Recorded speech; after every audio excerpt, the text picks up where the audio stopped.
Welcome back to Stay Tuned. I'm Daryl Strong. And I'm Danica Hill. In today's show, we'll be discussing the Marc Lamont Hill interview, One Problem, Two Solutions, Question of the Week, Same-Sex Marriage, and a feature story on studying abroad. But before we get into that, it's pageant season.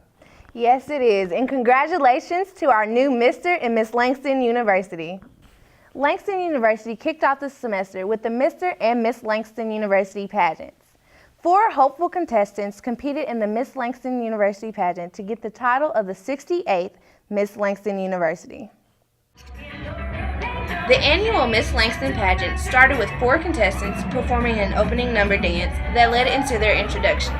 The contestants were Beatrice Harrod, Ashley Wright, Brianna Petaway, and Deanna Brain. The ladies were judged in 5 different categories: an interview that was conducted before the pageant, on-stage question, lifestyle and fitness, talent, and evening wear.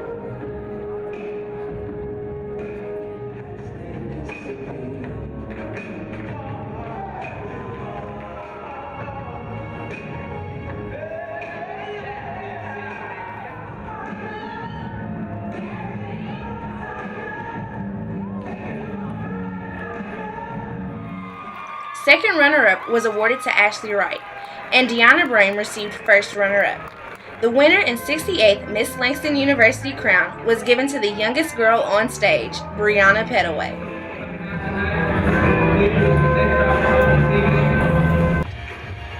The following week, 6 men competed for the title of the 31st Mr. Langston University. The pageant centered around the theme GQ, Gentleman Qualities. All of the contestants started off the competition by presenting their oratorical speech based around the perception of black men on social media. Man, I'm putting away childish things. Never the GPAs being above average or the come to my graduation in May because it's redundant that I pass. But I do also believe that. So who will cry for the little black boy? Facing the legacy established by our forefathers through perseverance, education, and family has been diminished by... And they make sure they wear the best outfits. Social media is a place to, as we like to say, stunt. It's all about looking and having the best. And you don't just see this on black male social media, but males and females of all nationalities. And presidents of the United States. Barack Hussein Obama, an African-American man, is the most talked about and influential president ever on social media. Now please, and building the value systems on material things that don't last. And so you see them posting on social media about their new iPhones and their new tablets. The next phase of competition was talent. The talents included a tap dance, monologues, and singing. The competition concluded with lifestyle and fitness and formal wear.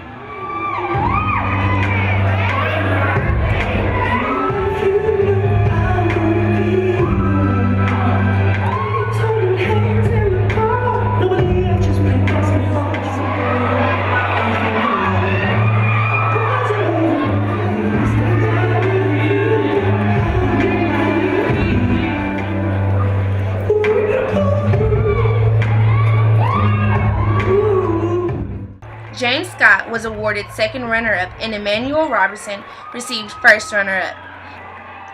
At the end of the night, Shaquille Anderson walked away with the crown, leaving the crowd in awe. He joins Brianna Petaway as the face of Langston University. Now let's pass it to Keisha in the field with One Problem and Two Solutions. I'm Keisha Clark here with Stay Tuned. One Problem, Two Solutions is part of our program where we give our viewers the opportunity to express their on-standing issues on campus. I'm here with freshman Tessa James. Tessa, how are you? I'm well. How are you? I'm good. So what one problem do you have on campus? One problem that I have on campus is the runaround that Langston University gives you. I feel as if we have to attend to many buildings in order to handle business. Okay, so what 2 solutions do you have for your problem? 2 solutions, I feel as if everything was in confinement and if there were more organization, that Langston University's business would be handled a little better. Okay, well, thank you, Tessa. That was a great answer. You heard it here first. If you have any more questions, comments, or concerns, you can contact us at lustaytuned@gmail.com. Make sure you always stay tuned. Thank you, Keisha. Same-sex marriage seems to be spreading all across the nation. Yes, and it's reached right here in Oklahoma. The fight to legalize same-sex marriage ensues in many states. Virginia courts are now deciding whether the ban on gay marriage is unconstitutional. The decision comes 1 month after an Oklahoma judge ruled the ban on same-sex marriage as unconstitutional. Among those challenging the ban are Virginia residents Carol Shaw and her partner Mary Townley, who married in California. The two are among many other couples challenging the state's laws. Lawyers are hoping the case moves to the Supreme Court. So, Daryl, I heard you had a chance to interview Marc Lamont Hill. How was that? It was good. I definitely learned a couple of things.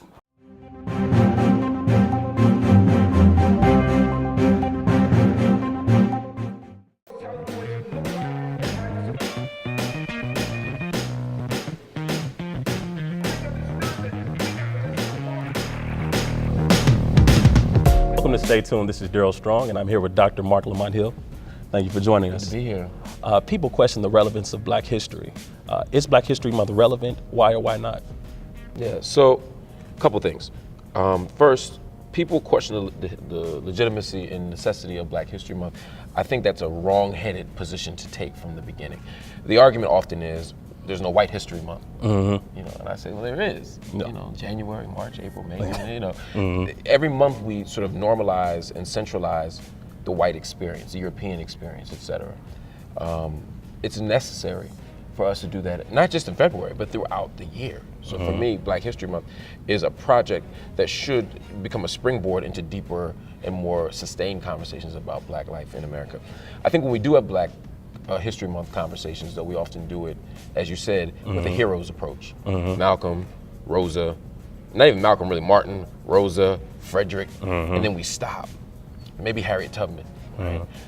I think Black History Month has to be a different kind of conversation. It has to be a conversation, one, about who are heroes in the Black experience. Some of those are people who are the poster children for civil rights, like the Martin Luther Kings, the Fannie Lou Hamers, the Ella Bakers. It also has to be people in every field of human endeavor who have achieved it at the greatest heights. So it might be someone like a Benjamin Banneker. It might be someone like a Charles Drew. But it should also be people behind the scenes. The names and faces of people like Baron Rustin, for example, who was the central architect of the March on Washington for Jobs and Freedom in '63, but whose name goes unmentioned, whose face goes unrecognized by so many Americans. That's another central part of what this is. But it can't just be about names and faces, because that's still a hero's approach. It's also about asking the question, what does the Black experience in America fundamentally offer America? What can America learn about itself through the Black experience? What can America learn about Black folk through a deep examination of the Black experience? What can America do to move forward with the Black spiritual and cultural and social and intellectual traditions at its back as a kind of wind pushing it forward? Those are the types of questions we should be exploring during Black History Month. If we do that, then we're getting somewhere. If we don't, then we're just celebrating some Black folk. Okay, my last question for you is, at what point in your life did you say, I want to educate myself on Black history and then in turn educate others? I stumbled into, shouldn't say I stumbled into it, hip hop in so many ways saved my life. It introduced me to names and faces, and my brother was a big hip hop fan, and his listening to KRS-One, his listening to Public Enemy gave me access. And I read, and I learned, and I became excited. Then I picked up Malcolm, the autobiography of Malcolm X, co-written with Alex Haley. And that book inspired me and unsettled me. Talk about being unsettled. Imagine reading Malcolm as a young teenager, trying to figure out who you were in the world. And I thought I knew. And then Malcolm comes in, just blows everything away, changes everything. I didn't know who I was anymore. And I was scrambling to figure it out, And in the scramble to figure out who I was, I started picking up books. So one book, it was always, they say like weed is the gateway drug. Malcolm was like the gateway book for me, And I got the book and I read it, and then I'm picking up all kinds of books on religion, on history, on all these things, and suddenly these names and these faces were starting to make sense and be organized in a kind of way that compelled me to want to know more. Partly because I wanted to know who I was, partly because I wanted to know who they were, And partly because I was committed at that point to making a change, to being Malcolm, to being like Malcolm.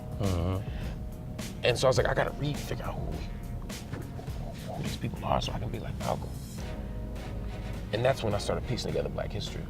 And then I got to college and I read more. I got to graduate school and I read more. And as I read more and I engaged more, I found new traditions. I got the Black arts tradition. I got the Black revolutionary tradition. I got all this stuff in me, and it energized me and made me want to learn more. And so now as I stand here in 2014, I'm still learning, still trying to figure it out. But I'm so grateful for the struggle, so grateful for Black History Month, and so grateful for you, man, for having this conversation with me. Thank you, Dr. Hill. And let's hope that your conversation serves as a gateway for students to act and be unsettled. I'm praying for that, brother. Thank you.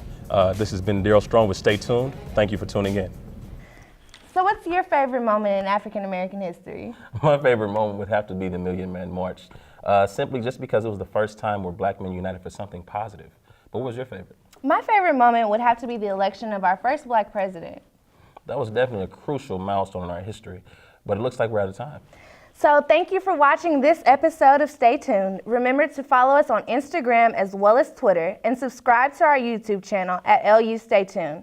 Thank you for watching this episode. I am Danica Hill. And I'm Daryl Strong. Remember to always stay tuned.